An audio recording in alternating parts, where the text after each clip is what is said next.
Meus irmãos, que Deus nos abençoe.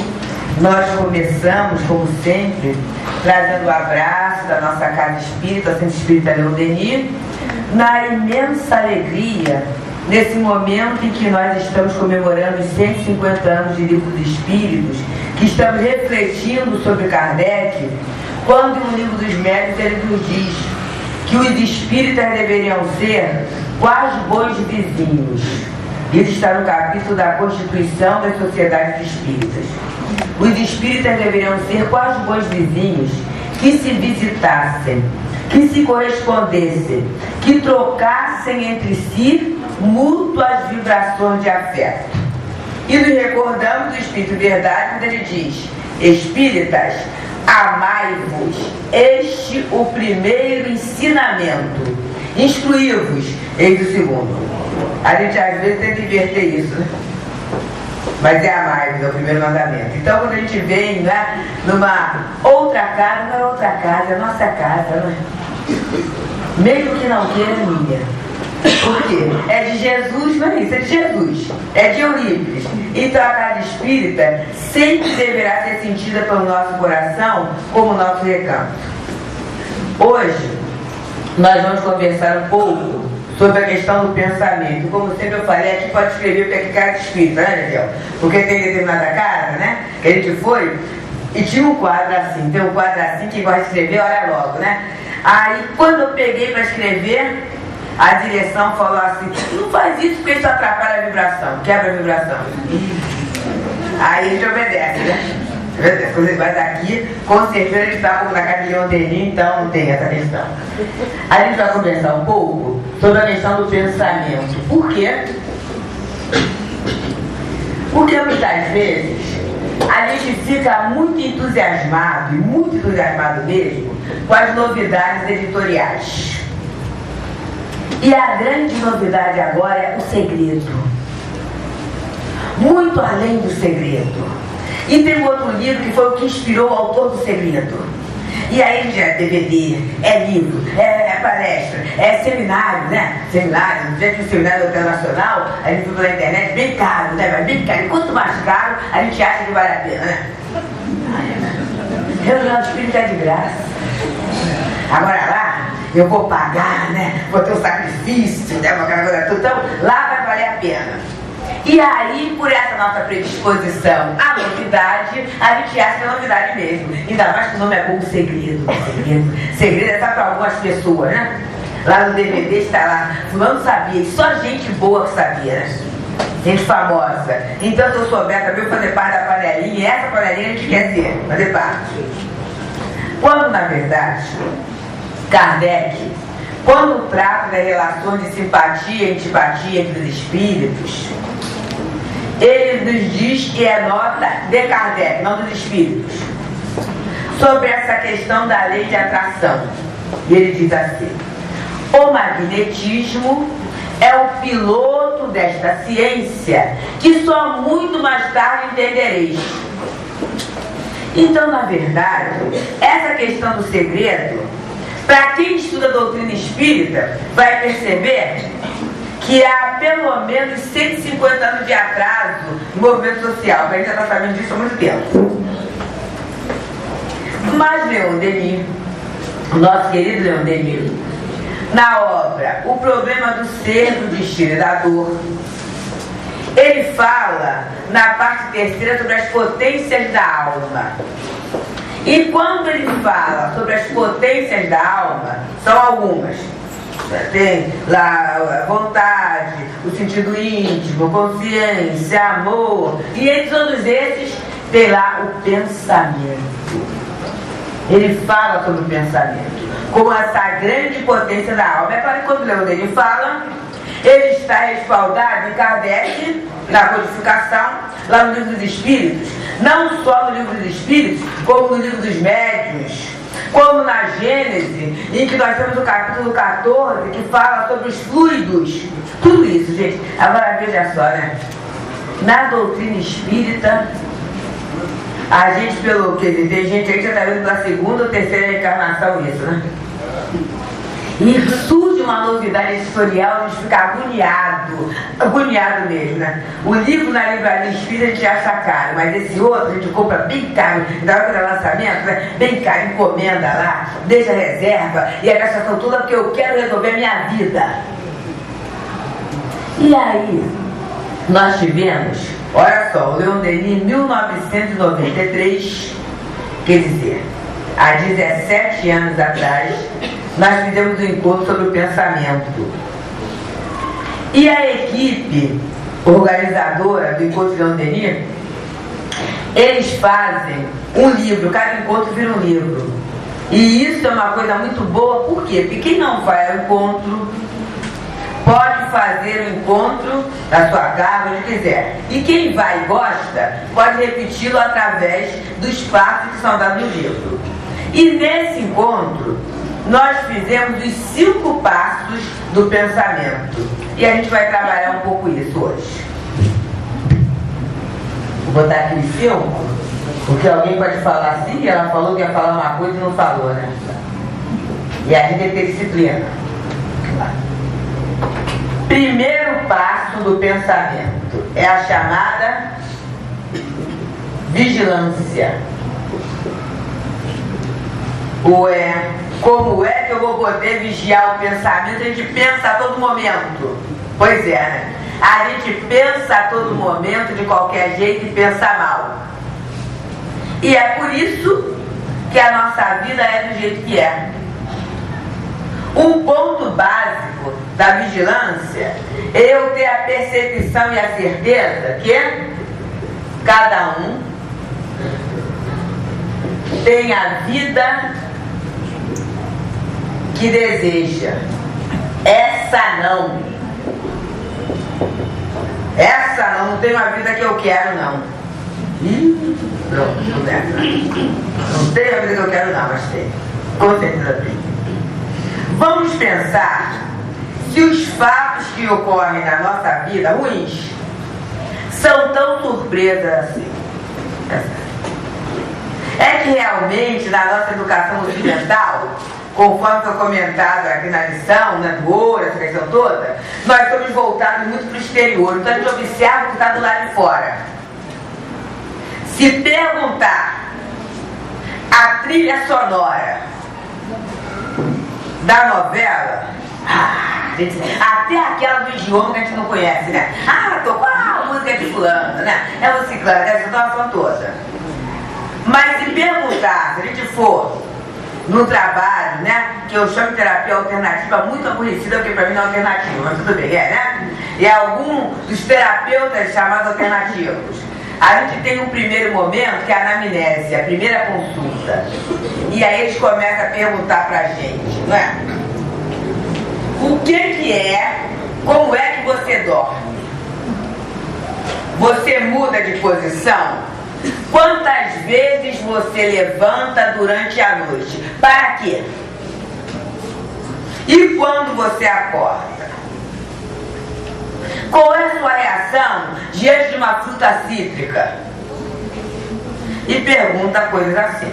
E eu já tive assim, um humor gratuito, né, de uma amiga que nós indicamos para a nossa acupunturista, né? E ela foi. E foi lá e passou por essa anamnese, esse processo longo. E ela então liga para mim e falou assim: agora você vê, Deus, quer dizer, a gente paga e ainda tem que falar aquilo tudo? E aí eu falei assim: mas quem é que pode saber isso de você, se não você mesmo? E aí ela deu de rir do outro lado, eu também, né? Porque a gente sabe da novela, a gente sabe que Sandy Júnior vai acabar adulto, porque isso assim, assado, né? A gente sabe. A gente sabe do fulano que está no terceiro casamento, do jogador que passou o passo por não sei quanto, que é a situação toda, né? Do que o ministro lá, não sei o que, né? Do troco que recebeu, não recebeu, e vai, não vai. Ele sabe de tudo isso, né? Que são pessoas que, em verdade, não têm um interesse direto no encaminhamento da nossa existência. São irmãos de humanidade. Mas a gente sabe. Tem gente que compra até revista. Aqui não, de casa de Eurípides, né? Pra gente compra, né? Tudo pra saber, né? Aí fica sabendo de todo mundo. E eu sei da vida desse pessoal todo, não sei da minha. Que coisa esquisita, né? Aliás, esquisita a gente é mesmo, né? A gente não, mas o pessoal é esquisita. A gente é mesmo. Então, essa esquisitice nossa leva a não percebermos o que pensamos. E a lei existe, a lei está aí, é de Deus, a lei de atração, né? A lei do retorno, a lei da colheita, porque se a semeadura é livre, a colheita é obrigatória. E aí vamos ver, eu fico plantando pensamento de doença. Tem gente que adora essa sementinha, né? Eu tenho uma irmã que é farmacêutica homeopata, né? E aí a farmácia dela fica lá dentro do shopping, ela fala assim, quase sempre tem um tempo para fazer, né? 1 hora, dependendo do remédio, né? 1 hora, 1 hora e meia, a questão toda. E ela sugere, as pessoas só toma um passeiozinho, né? Mas aí tinha o livro do Celso, que ficava lá e a pessoa sentava. Então eu tirava uma xerox da receita, anotava o remédio e começava a ler, né? Isso aqui é do lado esquerdo, isso aqui, aquela história toda. E daqui a pouco começava a discutir com ela quanto ao remédio. E aí o que ela fez? Simplesmente guardou o livro. Pronto.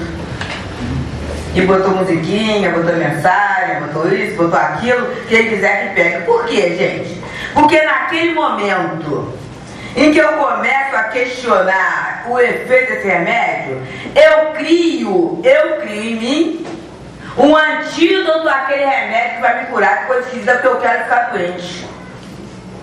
Não tem gente que diz, olha, eu vou ao médico que você me indicou só para não ser delicado, mas comigo ninguém acerta. Vai continuar a não acertar, não gaste dinheiro na consulta não. Tem gente que se inscreve a concurso público e fala que é uma peixada. Então é melhor pegar o dinheiro, fazer os concursos públicos também caros, né? E vai no restaurante e come a peixada.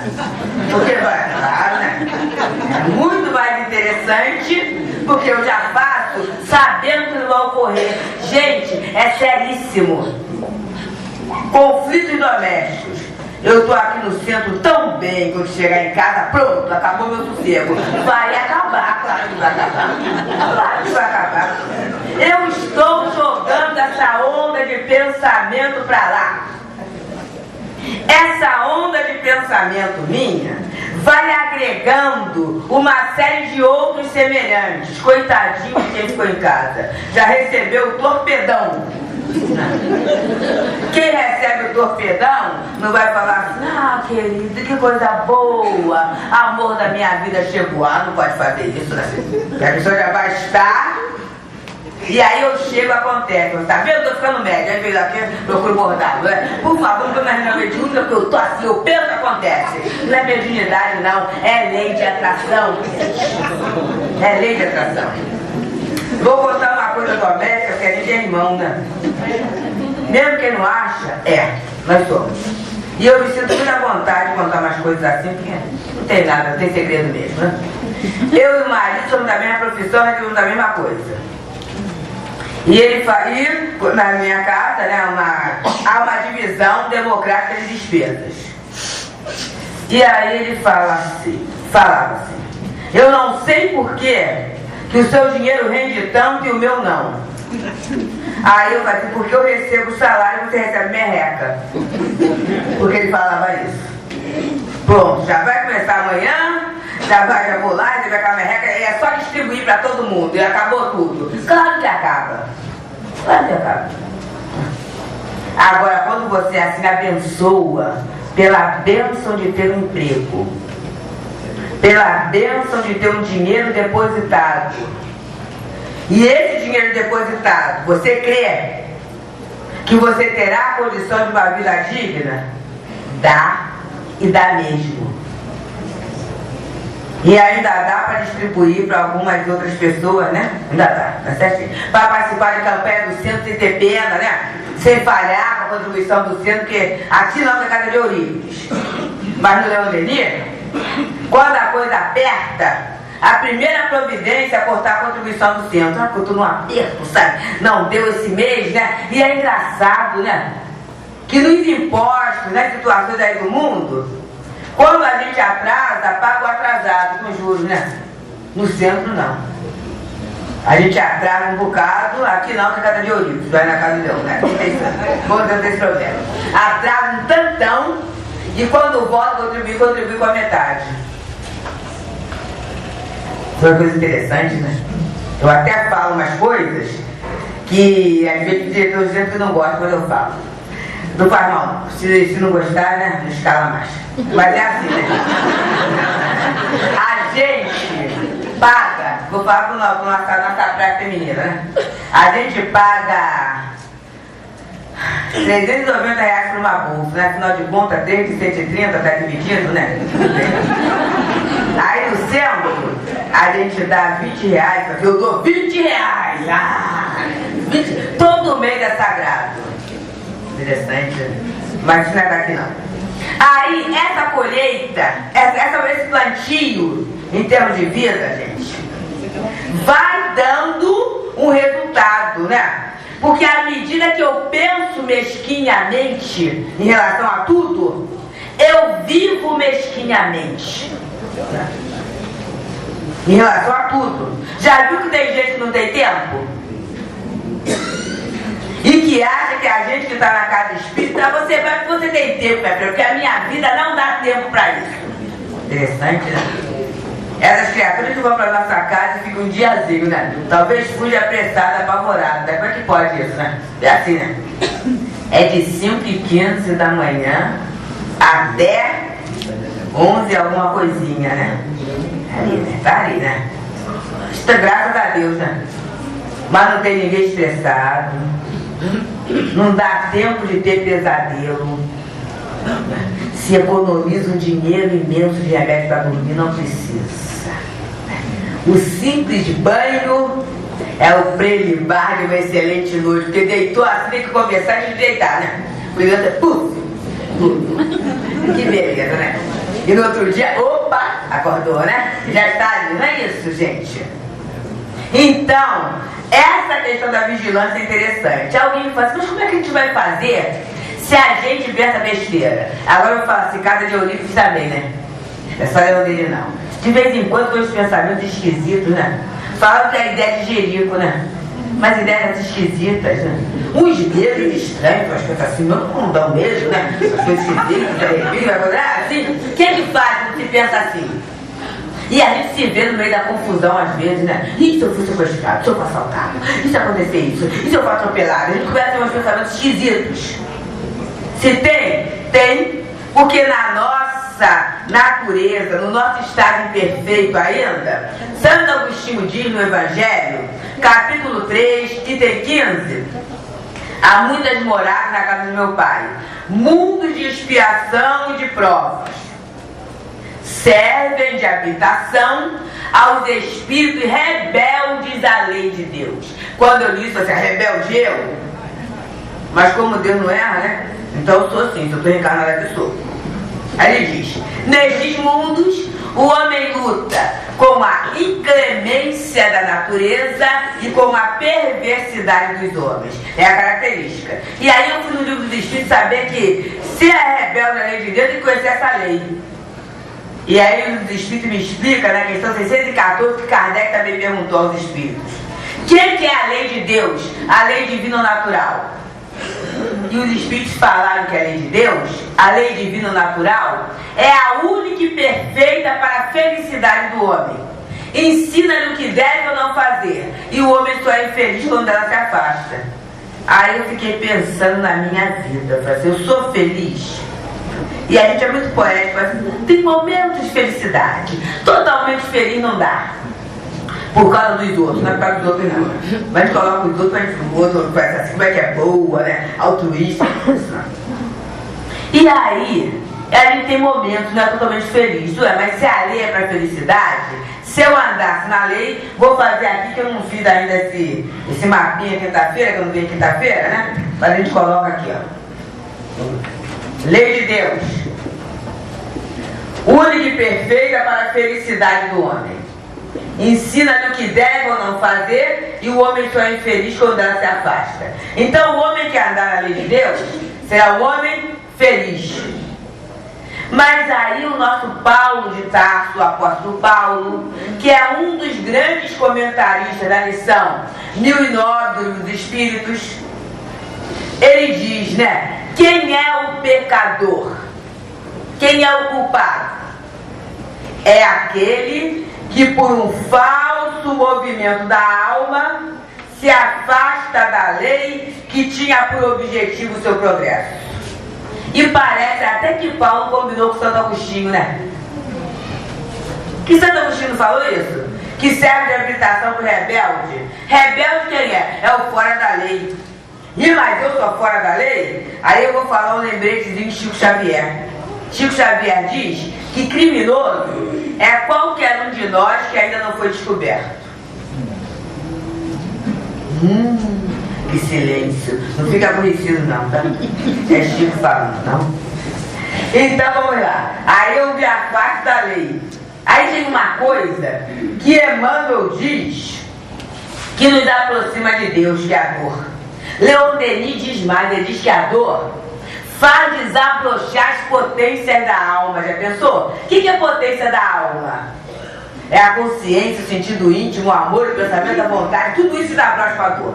Mas eu pergunto, quem é que quando está doendo fala assim, dói mais, porque eu quero que germine, que cresça, que floresça, que frutifique, que pronto, que dê semente. Quem é que fala isso? Ninguém. Na hora que está doendo, a gente move mundos e fundos para resolver a nossa dor. E a gente resolve. Resolve fazendo o quê? Acaba voltando para a lei. Eu faço esse manhã assim mesmo, porque dificilmente o espírito resolve assim em linha reta. Quase sempre através do ensaio e erro, né? Eu vou e tento, não consigo, vou e tento, não consigo. Só que cada tentativa, cada vez que eu adquiro experiência, eu me torno mais competente para elaborar essa dor. E aí, o que acontece na minha vida após esse desvio da lei? O progresso, que é o objetivo da reencarnação. E isso, companheiros, é bem fácil de nós entendermos. Porque quando nós elaboramos uma dor, o que a gente fala? Ah, meu Deus, se naquela época eu soubesse o que eu sei hoje, eu não teria sofrido tanto. É a lógica da dor na vida de cada um de nós, não é? É o aprendizado, é a nossa qualificação enquanto espíritos imortais. Aí vamos voltar para a vigilância. Aí eu tive um pensamento de qualquer jeito, tá lá. Descobri que o pensamento não foi bom. E agora? Não tem mais jeito? Tem. O livro dos Espíritos nos fala que fazer quando ele faz a intervenção dos Espíritos. No capítulo 9 da parte 2ª. Que fazer quando um pensamento mau, um pensamento negativo, não sai de nossa cabeça. Ele fala, opõe ou aponha a esse pensamento um pensamento positivo. Então uma técnica boa é a gente pensar como se houvesse um grande apagador apagando aquele pensamento. E no lugar daquele eu coloco um outro bom. Por exemplo, estou com muito medo de ser assaltado. Aí qual é o pensamento contrário? Vou me imaginar caminhando com muita segurança nas ruas. Ah, mas isso é uma bobagem no Rio de Janeiro, não é não? Não é não. Eu morei na Praça Seca durante 19 anos. E as pessoas falam horrores, né? Ah, coisa horrível. Nessa saída pra lá e pra cá, nunca fomos molestados em nada. Até hoje ainda trabalho lá, não tem nada não. Agora moro na Tijuca, o pessoal, na Tijuca, eu estopinho, não sei o que, gente, tô andando. Até porque eu não acredito em bala perdida, não acredito mesmo. É bala achada. Então pra que eu vou ficar numa agonia? Em relação a alguma coisa que pode não acontecer, com certeza. Ih, mas você vai para centro na Baixada, e na Baixada, é um local. Observa. Tem gente que ficar abaixado dentro de casa, né? E recebe mais tiro que na baixada, né? Tá abaixado dentro de casa, fica lá na cadeirinha, sentadinha, né? Abaixadinho da televisão, o tempo todo controle remoto, né? Daqui a pouco vem a balinha, que não é da televisão, a balinha que vem de fora, não é isso? Estou dentro da minha casa, então, gente, essa questão da vigilância do pensamento é fundamental. Até nós chegarmos naquele ponto que vamos valorizar tanto bem que vamos pensar bem.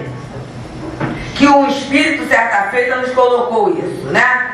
A grande tarefa desse nosso século é fazer com que o homem descubra, entendeu? Que nós descobramos que o bem vale a pena. É isso. Porque parece que isso não é o valor principal na nossa existência. Por isso, nós animalhamos a negatividade. André Luiz, tanto no nosso lar quanto nos mensageiros, ele fala de uma camada pardacenta que envolve o planeta Terra. E quando se fala na camada pardacenta, a gente pensa assim, são os obsessores, coitadinho deles, né? Eu ando até querendo fazer uma campanha a favor dos obsessores, porque toda a culpa é para eles, né?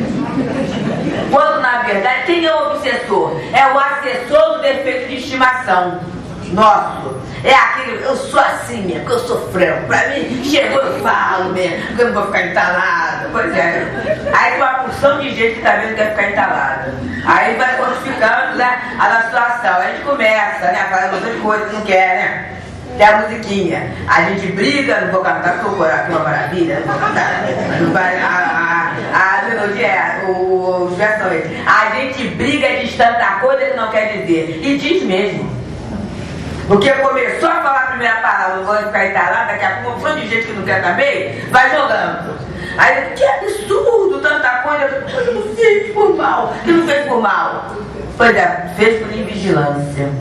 Invigilância. Então, cuidado com o pensamento, porque ele dá cria. Ele dá cria. Essa vigilância é necessária. Aí vamos no segundo passo, que é o pensamento criador. Porque a gente já viu que pensamento não é tão inocente, ele é criador. É criador. A partir do momento que eu lanço a ideia e a fortifico, ela vai tomando corpo. Daí eu começo a ter a vida que eu quero. Então, já que ele é criador, eu vou aproveitar em meu benefício. Vou aproveitar em benefício do meu próximo. Vou aproveitar em benefício do planeta. Porque ao invés de pensamento de insegurança, eu não começo a criar pensamento de fé, de esperança, de bondade. Por quê? Por que ao invés de eu dar tanta adubo mental, adubo psíquico para a maldade, eu não começo a trabalhar a benevolência, a boa vontade, a beneficência? É isso, gente. Por que ao invés de tanta construção tão feia, eu não faço construções bonitas? Vamos fazer um exercício agora? Vamos começar a pensar no buquê de flores, no ramo de flores. Pode ser a cor que a gente quiser, de uma cor só, ou de várias cores, uma flor só, ou várias flores, que a gente quiser. Pode ter laço, conforme a gente quiser. Pode ser embalado ou não embalado. Agora, vamos mandar esse buquê que a gente construiu aqui na casa de Eurípides, que está com certeza impregnado das vibrações do ambiente, para alguém que neste momento a gente sabe que está necessitando desse buquê.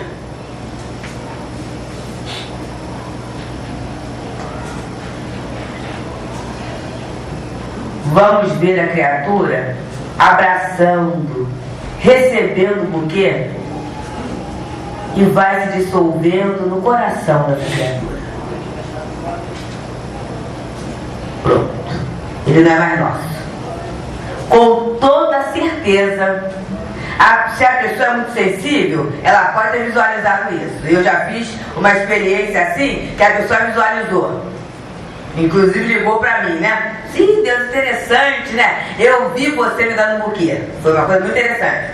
Mas na maioria das vezes, a pessoa vai sentir um bem-estar nesse momento sem saber por quê. Foi esse pensamento criador que a gente fez em relação a elas. E aí a gente pode fazer. Em relação a encarnados, a desencarnados. Em relação a tanta gente que está sofrendo nesse momento, né? É um outro ponto interessante. Nós, quando houve o desastre, a gente imediatamente já tem a prece para os que desencarnaram naquele momento coletivo ali. Mas nós pensamos nas famílias.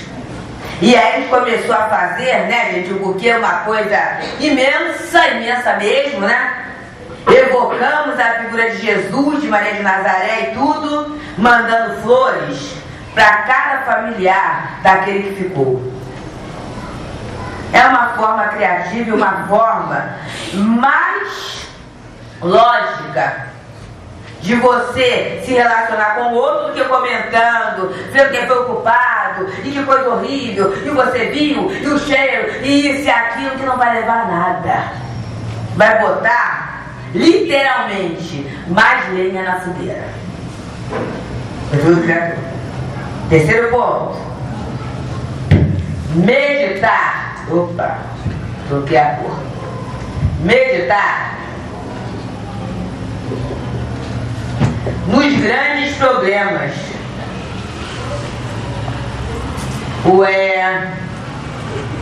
Mas se eu tenho que pensar em coisas positivas, como é que eu vou meditar no problema? Sabe por quê, gente? Só existe problema porque há solução. Claro. Todo problema tem solução.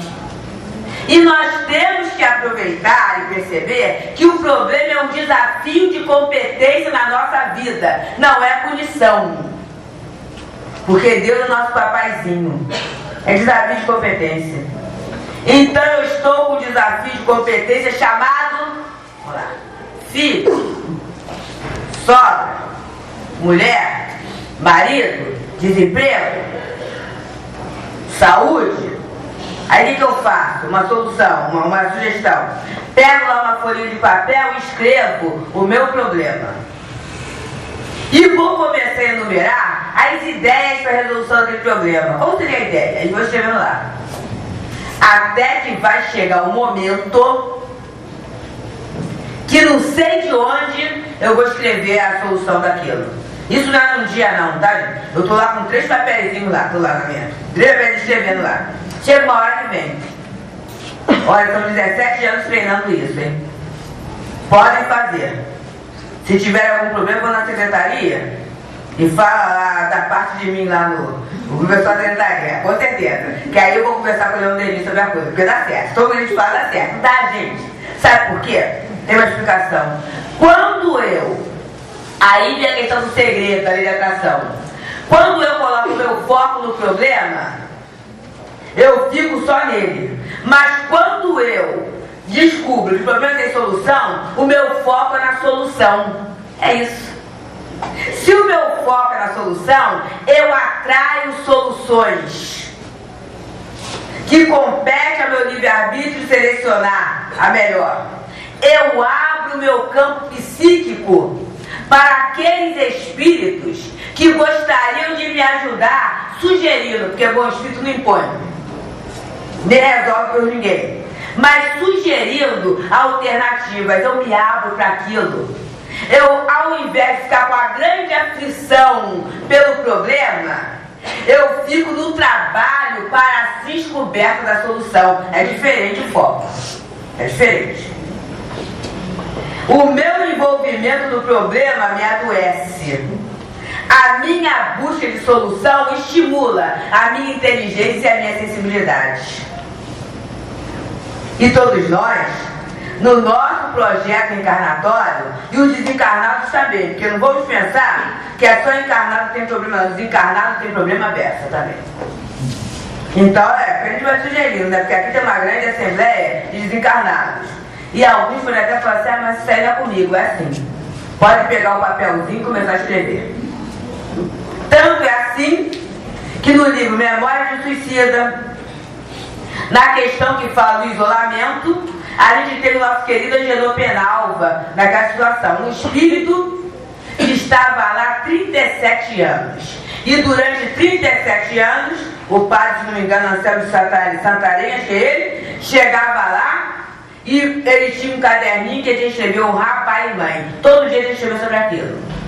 E ele, o intelectual, né, escrevia lindamente sobre aquilo, mas não entrava na intimidade dele aquilo ali. Até que chega um dia, ele fala, é um absurdo eu ter que estar escrevendo sobre isso esse tempo todo. Afinal de contas, eu fui bom filho. E isso que estava vendo comigo é uma justiça. Aí o Anselmo fala assim, olha, enquanto você falou só mal da gente, tudo isso, tudo bem. Mas agora, você está ofendendo o nome da magnânima responsável por essa instituição que é Maria de Nazaré. Então senta. E aí, não, mais uma vez, mais uma chance. Não tem chance. E aí foi uma processo de regressão e foi visto o processo dele. É bom estar perto do dia dos pais para refletir, né? Honrar pai e mãe. É um mandamento da lei de Deus. A fim de viverdes felizes longos dias na terra que o Senhor oferece. Vamos pensar nisso. Honrar pai e mãe. O bem da oportunidade da reencarnação, Joana de Anjos fala, é algo inafiançável. Mesmo que só tenham servido para nos oferecer esse corpo físico, isso já é muito. Então, honrar pai e mãe. E aí é feito o trabalho de regressão, e quem quiser pode estudar o livro, que é muito interessante. Então, gente, olha o processo lá da escrita, né? Por quê? Naquela escrita, na meditação, com certeza a gente encontrará a resposta. É uma solução boa. Quarto ponto. Sentir com veemência. O que é isso aí? É sentir mesmo. Porque a gente às vezes anda meio sem sal, né? Como é que vai as coisas? Que negócio é? Mais ou menos, isso aí, né? É situação, né?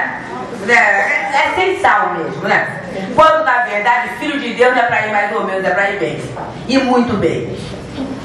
Quem tem um pai como Deus, um irmão como Jesus, e uma doutrina libertadora como o Espiritismo, é para ir bem. Então eu senti com veemência mesmo, a gente muitas vezes assim, né? É aos pouquinhos, né? Como é que você faz? Faz um pouquinho, né? Faz aquela coisinha, meu trabalhinho, né? Meu trabalhinho, é tudo assim, um pouquinho, né? Quando na verdade, gente, nós necessitamos colocar a alma naquilo que estamos fazendo. Eu conversava com o nosso companheiro aqui, dirigente da questão do coral.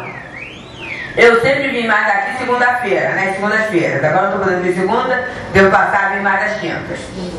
E aí são dois corais, né? E a gente, como médium, percebe os dois movimentos vibratórios. Com certeza, há uma movimentação vibratória superior, né? Porque é vibração, mas cada um, no meu entendimento, na minha sensibilidade, tem um colorido. Ué, por quê? Ah, mas não tem o mentor do coral? Eu não sei da intimidade do trabalho. Mas com toda certeza, gente, existe a equipe dos ensaiadores, né, desencarnados, né? As vozes espirituais que se agregam às cordas vocais materiais e à direção do trabalho. Tem direção. E isso há um toque da sensibilidade. Agora, muito interessante, todos os dois corais, mesmo sem saber, cantam a música do meu filho, que é o Voa Pensamento. Muito interessante, né? Toda vez que eu estou aqui na casa, é interessante, né? Canta a música. E eu tenho, pela intuição, tá? Ele fala assim, mãe, ele tá, vou falar, ele está no plano espiritual, tá? Ele tem 3 anos. Mãe, pode estar certo que vai cantar minha música. E canta. Alguém tem dúvida que o planejamento é humano? É claro que não é, as pessoas não sabem. Então, é esse movimento espiritual que tem que ocorrer. E o que acontece? Quem é que fica no coral? Com certeza também não sei essa divindade, mas deve passar muita gente. Mas fica quem tem a alma no trabalho. Porque não é um cantar para ter aplausos, né? Não é um cantar para receber, né? Receber cachê, nada disso, né? Não é um cantar, não é isso, não. Agora o trabalho exige o quê? Disciplina, porque tem que ter, né? Tem que ter disciplina. Tem que ensaiar. Tem que aprender, tem que se predispor. Tem tudo isso aí que é uma exigência do trabalho. Então, se a criatura não colocar alma, não sai. Não sai. A criatura sai do trabalho. Teu trabalho é quentinha, né? Outra situação, né? É só cortar legumes, fazer a sopa, né? Quanta gente que entra e sai do trabalho. Isso é o comum na casa espírita, gente. Por quê? Quem é que fica? Agora tem muitos que são assim. É desde o comecinho, né? Interessante, né? Tem um que é desde o comecinho. E fica aí. Fica por quê? A alma está ali. O sentir com veemência é isso, gente. É isso. Mas aí a dor. E eu lembro de Mileco falando, né? Sobre a questão da dor. Ele fala assim: aprofunda na dor para você sair bem. Porque se a gente trabalhar, a questão da trabalhar não, viver a dor superficialmente, a gente não elabora. E aí de repente, 10, 20 anos depois, aquilo vem sob uma forma de um tufão, uma forma de uma doença, alguma coisa, eu não sei o que aconteceu. Por quê? Não trabalhou a dor.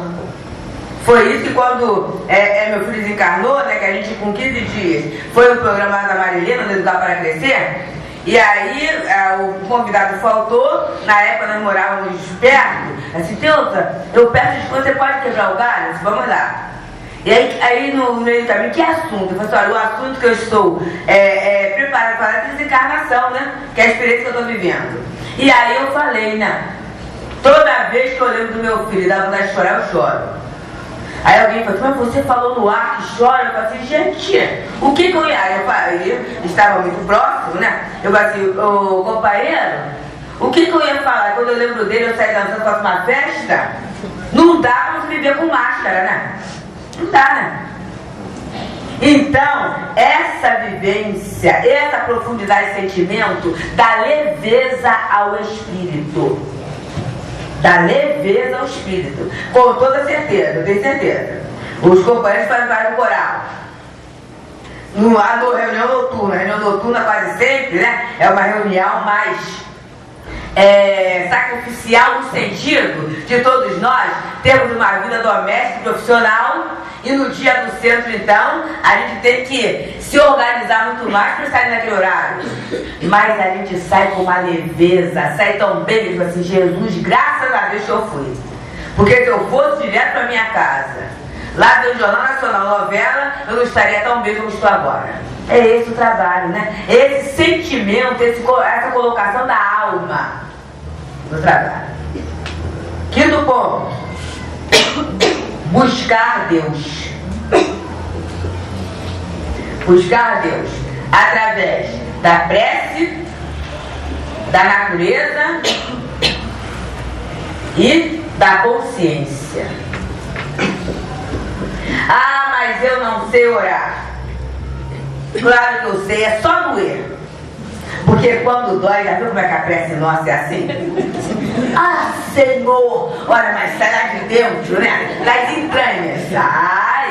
Sai. Agora quando o negócio tá bom, não é assim, né? Aquele negócio assim, né? Obrigado pelo dia. Dormiu, né? Sai assim, né?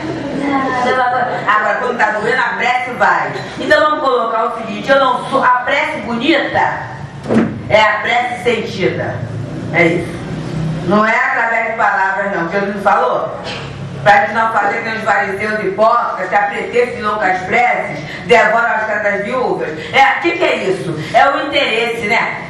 Falou bonito, que beleza de prece, hein? Não é isso. É a prece do sentimento. E esse contato com Deus, eu não tenho que abrir mão dele para o outro fazer, não. É trabalho nosso. Porque o benefício é nosso. A prece, isso é, vocês sabem que eu falo assim de forma muito simples, né? No meu entendimento, é um detergente psíquico que desentope. Desentope é de dentro para fora, sabe? Porque aqui fica tão congestionado de tanta coisa, né? Nota dos outros que a gente agrega, né? Que é necessário desengordurar, desencharcar, enxugar. E a prece, ela funciona assim. Com toda certeza, após a oração, o nosso campo vibracional modifica, é o nosso campo. Ah, eu estou orando para modificar, tirar a cadeira dali. Não, a cadeira vai continuar ali, mas com a prece, eu vou ter visão para desviar da cadeira, sentar na cadeira, oferecer a cadeira a alguém. Eu vou fazer alguma coisa. Emmanuel, no livro Religião dos Espíritos, através de Chico Xavier, na lição em torno da prece, ele diz... E aí vai para minhas palavras do fato, né? Imaginemos alguém no alto do morro, à frente um abismo, atrás um espinheiro, ao lado um ninho de víboras, no outro lado uma outra dificuldade. Tudo está escuro. Faça-se breve luz, que seja a simples luminosidade de um fósforo. O que vai acontecer? O abismo está na frente, o espinheiro está atrás, as víboras aqui, o perigo do outro lado.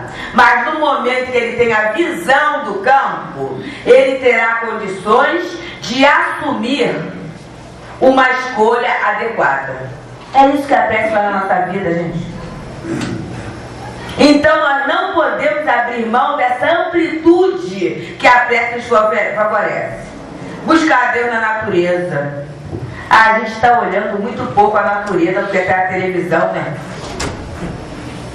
No outro dia, uma amiga de trabalho levou umas flores para casa, não levava muito tempo. Aí a filha olhou as flores, botou a mão, né? Sentiu uma umidade. Falou assim, ah, mãe, tão bonita, parece até artificial. E a gente não anda nem olhar o céu, né? É tão bom olhar o céu, tão bom olhar o céu assim. No outro dia, tem mais ou menos, no outro dia não, tem um mês. Foi num daqueles dias, naquele inverno de junho, né? E teve um dia que amanheceu um solzinho. E eu e o marido saímos cedo de casa do trabalho, né? E de repente, com o lixo na mão, eu olhei para o céu assim, olha que coisa, que espetáculo de graça. Porque estava assim meio avermelhado, com algumas nuvens, e a sensação que tinha passado um pincel. Belíssimo. E aí, ele, como tem uma voz belíssima, né? Foi cantando, né? Aí ele foi cantando até chegar ao ponto do ônibus e entrar no ônibus. Que coisa boa começar o dia assim, não é? Despertando sentimentos melhores, de graça. De graça. Então isso é muito interessante. A gente começar a observar essa natureza à nossa volta. Observar a beleza do nosso próprio corpo. Do funcionamento do nosso próprio corpo. Que coisa boa, né? E buscar Deus na consciência. Questão 621 do Livro dos Espíritos. Onde está escrita a lei de Deus? Na consciência. Nós temos que oferecer a nós mesmos momento de reflexão. É claro que a fraternidade, o aconselhamento, a conversa fraterna, tudo isso faz parte da lei de sociedade e da nossa necessidade de crescimento, de interação. Mas nós não podemos esquecer de procurar em nós mesmos grandes respostas, de nos aquietarmos um pouco, de descobrirmos essa beleza interna, de descobrirmos essa alegria, esse grande benefício que são os nossos amigos espirituais, o nosso anjo guardião, o nosso filho protetor. Precisamos começar a valorizar isso. Acordar e pensar um pouquinho o que ou quem eu encontrei durante a noite. E antes de dormir, também pedirmos a Deus que aquele nosso sonho, aquele nosso momento de sono, seja efetivamente reparador. São recursos que nós temos. E favorecermos a todos através dessa sintonia mental. Nós falamos aqui do desastre coletivo. Para tantas criaturas, ai que grande tragédia. E aí alguns falam, mas foi o passado, fez isso, aquilo, outro. É hipótese na cabeça da gente. Agora uma coisa não é certa. Deus é extremamente bom. E aí vamos ver o futuro. A beleza, a redenção para os companheiros que passaram por essa situação. Quantos deles são mártires para uma reforma social aí? Porque desde a queda do outro é que a gente ficou sabendo de muita coisa que não saberíamos, não é isso? A gente achava que estava tudo muito tranquilo, tudo extremamente controlado, né? Tudo muito bem. Aí o que Jesus falou? É necessário que o escândalo venha. Mas ai daquele por intermédio de quem vem o escândalo. E o que ele está descobrindo nesse momento? A predominância do interesse pessoal em cima daquilo que é justo. Só que isso está dando dor. E no momento que a dor vem, nós temos que elaborar isso. Quando a gente elabora a dor, olha o progresso que está vindo. Então a gente possa agradecer a Deus também por esses irmãos que se colocaram como mártires desse progresso. E encerrando, vamos trazer de Maria Dolores palavras da vida. Ela nos diz assim: levanta-te cada dia, pensa em Deus, louva, agradece, mesmo num lance de prece, a bênção de trabalhar, e cumpre as obrigações que a vida te deu às horas, doando a paz onde moras, começa no próprio lar. Caso guarde na lembrança alguma ofensa sofrida, deixe essa ofensa esquecida na fonte eterna do bem. Não peças repouso inútil, trabalho é um apoio preciso. Nunca afaste o seu sorriso do coração de ninguém. Exerce a beneficência das palavras benfazejas. Se não tens o que desejas, contenta-te com o que tens. Às vezes, para quem sofre, a palavra de alegria, no abraço de simpatia, será o melhor dos bens. Nunca esmoreças, trabalho aprimora o mundo todo. Quanta flor nasce do lodo, quanto amparo vem da dor. Ergue, educa, aperfeiçoa, na fé viva que te alcança, e entre as luzes da esperança, constrói o reino do amor. Que Jesus nos abençoe. Que Eurípides Barçanufo possa inspirar a cada um de nós, para que através do nosso pensamento fortalecido, esperançoso, desejoso de todo o bem que nós merecemos como filhos de Deus, nós possamos construir esse reino de amor, primeiramente em nós, e a partir daí, que nós possamos ser uma bênção, onde, com quem e quando estejamos. Que assim seja.